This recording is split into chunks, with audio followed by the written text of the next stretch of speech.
지금 76년의 검찰사에서 검찰의 무소불위의 권력은 사실 권력의 신여를 넘어서서 자신들이 그 권력의 정점에 선 그 검찰 독재 정권을 끝내 이뤄내지 않았습니까? 근데 그 과정에서 끊임없이 검찰권의 부적절한 행사의 그 행사들, 그리고 오남용 이런 것들이 국민의 신뢰를 상실하게 만드는 것은 물론이고 결국은 시대적 과제로 떠오르게끔 만들었죠.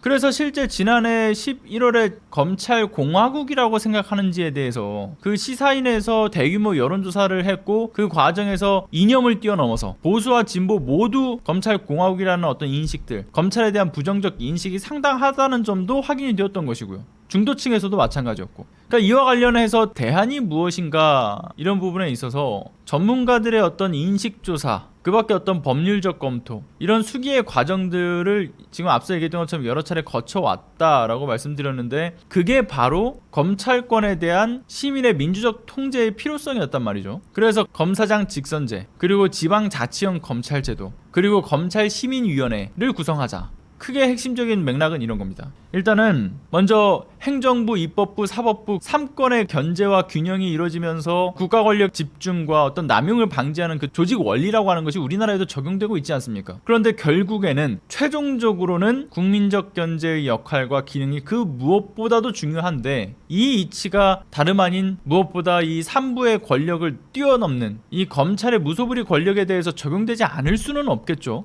법의 지배가 법치주의의 원리의 어떤 기본인데, 사실 검찰에 의해서 법에 의한 지배, 그러니까 결국 법을 도구화한 주체를 그들이 쥐어 휘두르는 일들이 발생하면서 법률에 근거한 것이 아닌 자체적으로 만든 훈령이라든가 예규에 따라서 수사기관의 자의에 의해서 운영을 해왔다라고 했던 점들이 문제였고, 따라서 전문가와 시민이 형사사법에 참여할 수 있는 권리를 기본법으로 제도화할 필요가 있다라는 것에 대해서는 저는 대부분 공감하실 영역대라고 생각을 합니다. 그래서 검찰의 의사결정 과정에 국민의 의견을 직접 반영해서 검찰권의 행사에 있어서 공정성과 투명성을 제고하고 인권보호기관으로서의 원래 그 검찰의 본분이라는 게 있지 않습니까? 그 본연의 목적처럼 국민의 인권을 보장하기 위한 검찰시민위원회를 구성하는 것이 반드시 요구되는 일이기도 하죠. 무엇보다 행정 권력과의 분리를 이뤄내서 이 권력의 신여로서 그 도구를 끊어내는 일이 역시나 필요한데, 지금까지 대통령령으로 위임을 해왔었던 검찰 인사위 역시도 이거 법률로 정하자, 검찰 인사위 위원 11명 중에서 8명은 외부 인사로 돌려서 선정하게 하자. 그리고 그 각각 검사를 또 평가하는 데 있어서 평가의 대상에 있는 검사의 무죄 사건이라든가 또는 사회적 이목을 집중시켰던 사건에 대해서는 이거 심의 사안으로 추가를 해서 논의하게 하자. 그리고 검찰 수사의 공정성을 확보하고 정치적 중립성과 독립성에 대해서 이 시민 권력에 의한 견제와 평가가 상시 이루어질 수 있게끔 하는 것이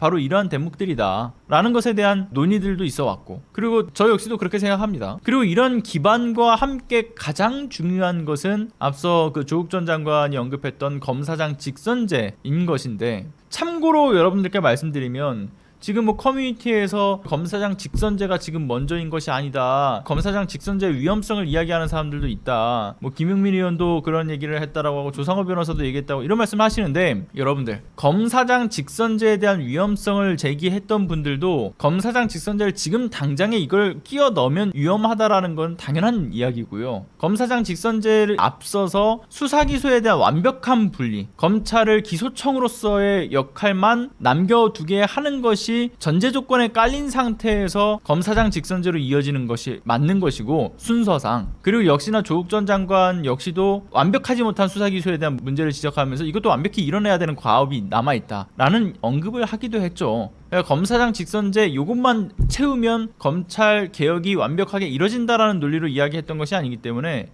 저는 사실 커뮤니티에 나오는 이야기들의 의견이 분분한 내용들도 사실 좀 이해하기가 좀 어려웠어요. 그래서 여러분들이 혼동을 하지 않으셨으면 좋겠다는 생각이 듭니다.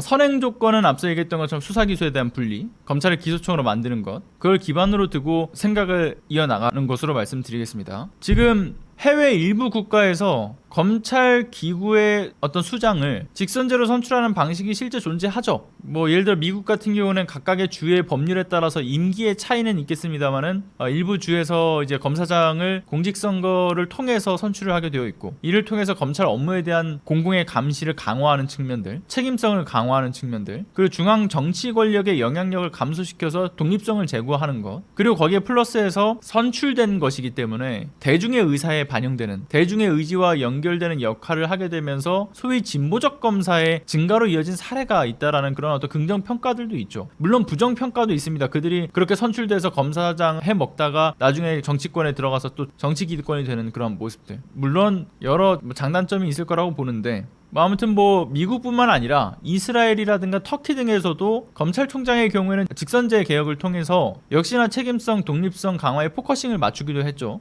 물론 이 직선제의 방식의 단점으로 지적되는 게 없지는 않겠습니다만은, 직선제의 영향으로 검찰개혁에 있어서 진보적 검사들이 당선되고 이들의 사법제도 안에서 이를테면 인종적 불평등에 대한 부분에 있어서 적극적으로 대처를 하거나, 또는 분산 프로그램을 시행을 해서 회복적 정의를 확대하거나, 이를테면 잘못된 유죄 판결을 방지하는 노력을 하기도 하면서, 사실 직선제에 대한 잠재적 단점들도 역시나 차츰 극복해 나간다라는 긍정 평가도 있어요. 그런데 여기서 말하는 분산 프로그램, 이것도 좀 말씀드려야 될 필요성이 있는데, 형사사법제도 내에서 정말 다양한 형벌, 이 다양한 형벌에 대한 대안을 우선적으로 고려를 하자. 그래서 이를테면 자원봉사, 재생 프로그램, 대체징역, 그 밖에 범죄 유형에 따라서 적당한 어떤 시정 기회를 제공을 하자, 재발을 예방하자, 이런 것들로 활용이 되어 오고 있죠. 그러니까 쉽게 말해서 형량을 부과하는 대신에 비형사적 처우를 우선해서 범죄자의 재교육과 재사회화의 기회를 제공하는 방식으로 잘못된 유죄 판결을 방지하자, 그런 식으로 도구로 활용이 되어 오고 있는 겁니다. 해외 사례들에서는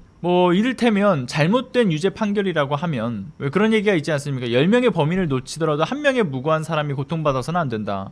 이게 아마 18세기쯤에 영국의 한 법학자가 언급하고 나서, 그 이후에는 100명의 범죄자를 풀어주는 한이 있어도 단 한 명의 억울한 사람을 만들지는 않아야 된다, 이렇게 변형이 돼서 대부분의 어떤 세계적인 법체계의 근간이 되고 있는 이 원칙이 기반에 깔려 있는 거라고 보시면 될 것 같고요. 그리고 또 하나는 그런 거에 기반에 깔려 있어서 앞서 얘기했던 재범률을 낮추고 재사회화에 대한 부분들이 그런 거에 포커싱 돼 있고, 또 하나는 잘못된 유죄 판결을 줄이겠다라는 것이 이게 맞물려 있는 이야기들이라는 말씀을 드리는 겁니다. 아무튼 우리나라도 결국 검경 수사권 조정이나 이 공수처 설치의 시행 결과가 그 검찰개혁의 완성을 위한 사실 반보에 진일보한 발걸음일 뿐인 거지, 아직 제대로 완주한 성격은 아닌 개혁이지 않습니까? 그래서 누더기 법안이었다라는 평가도 역시나 받은 바가 있었기도 했고요. 그러니까 궁극적으로는 국민의 권익을 위해서 수사기소의 완전한 분리가 당연히 이루어져야 되는 거고, 이에 이어서 전국의 단일 조직으로 이뤄진 검찰들, 그들이 이제 결국은 검사 동일체를 이뤄왔던, 중앙 집권적으로 몰려서 막강한 권한을 보유하고 있었던 그 검찰권에 대한 견제와 감시, 이것을 균형 있는 형태로 운영을 하기 위해서는 지방검찰청 검사장 직선제로 나가야 되는 부분의 필요성도 분명히 있습니다. 대검찰청의 직접 수사 기능은 전국적으로는 폐지하자라는 거예요. 폐지하고 대검의 역할이 정책 조정이라든가 감찰 기능만 담당하게 하는 그러한 기관의 성격으로 만드는 것, 또는 기소청의 성격으로만 만들게 하는 것, 거기에 플러스해서 기소청은 당일 위파탄에 깔려 있는 거고요. 그 지방검찰청의 검사장을 주민 직선제로 이제 선출하게 하면서 검찰 조직이 대통령이나 행정부에 예속돼서 잘못된 어떤 검찰권을 남용을 하지 못하게끔 막아세우는 것, 그런 기능도 하죠. 그러니까 지방검찰청 간에 또 이러한 어떤 정책 결정에 대한 부분들, 그런 것들에 있어서 정책 경쟁을 또 아주 자연스럽게 또 유도할 수도 있고요. 지방분권화의 지향점과 맞물려 있기도 하죠. 그러니까 작은 검찰청으로 분할을 해서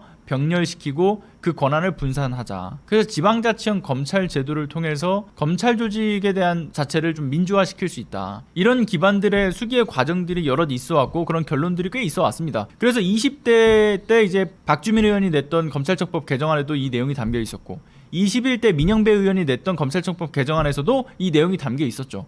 그러니까 지방검찰청 검사장의 임기를 4년으로 하자. 그리고 재임 기간은 3번 3기로 한해서 규정을 하고, 그리고 다른 직위로의 어떤 전보도 금지하겠다. 그리고 검사장 후보자는 후보자 등록 이전에 1년 동안 정당 당원 자격을 갖지 못하게 한다. 그리고 판검사, 변호사 또는 법률학 조교수의 이상의 어떤 그 합상 경력을 10년 이상으로 규정을 한다. 겸직도 제한한다. 주민에 의한 소환제에 대한 안전장치도 마련하는 내용도 그 개정안에 담겨져 있었고요. 이게 공통적으로 20대, 21대 공통적으로 들어가 있었던 사안으로 알고 있어요. 그리고 가장 여기에 밑바탕에 깔려 있는 거는 정당을 대표해서도 안 되고 지지해서도 안 되고 정치적 중립에 있어서 가장 중요한 대목들이 아주 자세하게 담겨져 있었고요. 그러니까 지금까지 76년의 검찰사에서 검찰권 행사가 검사의 전권이었던 것에 국민의 민주적 참여는 봉쇄되어 있다 보니까 국민의 어떤 바람과 그 요구가 검찰의 구성에 반영될 길들은 만들어지지 못했죠. 이거를 해소할 수 있는 방법이라고 하는 것은 결국 유권자, 그러니까 지역사회의 주민의 의중을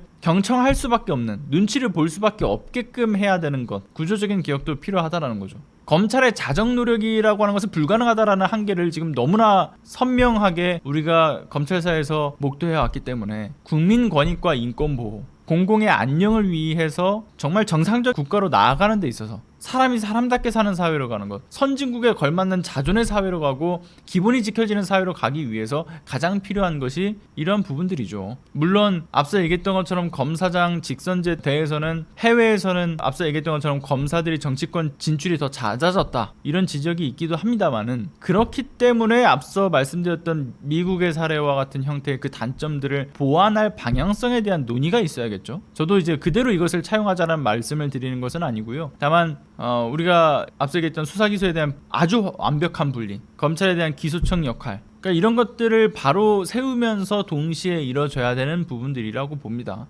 그리고 이렇게 진일보한 검찰개혁의 그 그림을 민주당을 비롯해서 이 시민 권력이 함께 보완해서 그려나갈 수 있도록 여러분들도 함께 해주셨으면 좋겠다는 말씀을 드리고 싶었습니다. 검찰의 기능 완벽한 정상화를 시키는 것은 결국은 검찰의 기본적으로 이제 해외에서의 역할과 기능처럼 기소 권한만 주어지게끔 하는 것에 대한 부분에서 이 과도한 지금까지 우리의 무소불위의 그 검찰 역사의 종지부를 끝낼 수 있다라고만 보기는 어렵겠죠. 그렇기 때문에 시민 권력이 또 견제와 감시를 이끌어낼 수 있게끔 하는 것, 이런 것들이 복합적으로 이루어져야 되는 부분이다. 그리고 이제 각각의 사실 이제 그 지역 지방 검찰청으로 이제 다 분리가 돼서 검찰의 중앙 세력과의 분리가 이루어지게 되면 결국은 군대로 따지면 다른 부대의 사람들이기 때문에 그냥 아저씨예요, 아저씨. 그리고 이제 그 사법연수원에서도 이제 분리를 시켜놓을 필요성도 있겠죠. 이 기수별로 본인의 선후배 관계에서 지금까지 끊임없이 이 하나의 어떤 검사 동일체로 이끌어왔던 부분들도 결국 그거를 이제 단절시킬 수 있는 보안 제도도 나와야 될 것이고요. 차를 완전히 해체시켜야 된다. 결국은 이거를 일부분에 골마 있는 것을 수술한다고 끝날 집단은 아니죠. 다시 태어나게 만들어야 되는. 그러니까 앞서 얘기했던 뭐 지방 검찰 제도에 대한 부분이라든가 아니면 뭐 이 검찰 시민위원회 구성이라든가 또는 지금 말씀드렸던 검사장 직선제라든가 수사기소에 대한 분리라든가 결국은 이거 모두 이 검찰 집단을 다시 태어나게끔 만드는 개혁의 과업들이라는 말씀을 드리는 거예요. 자, 아무튼 오늘은 이쯤 하고 마무리를 좀 짓도록 하겠습니다.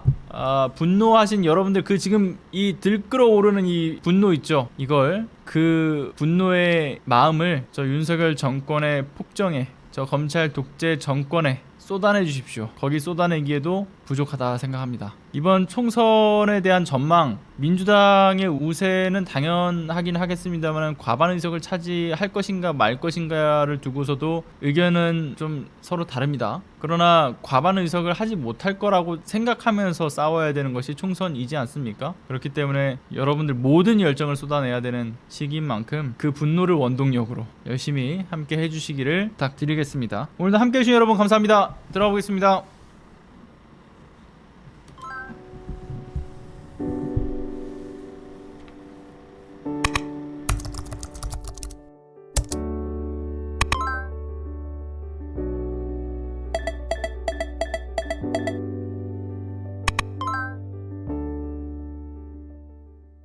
안녕하세요.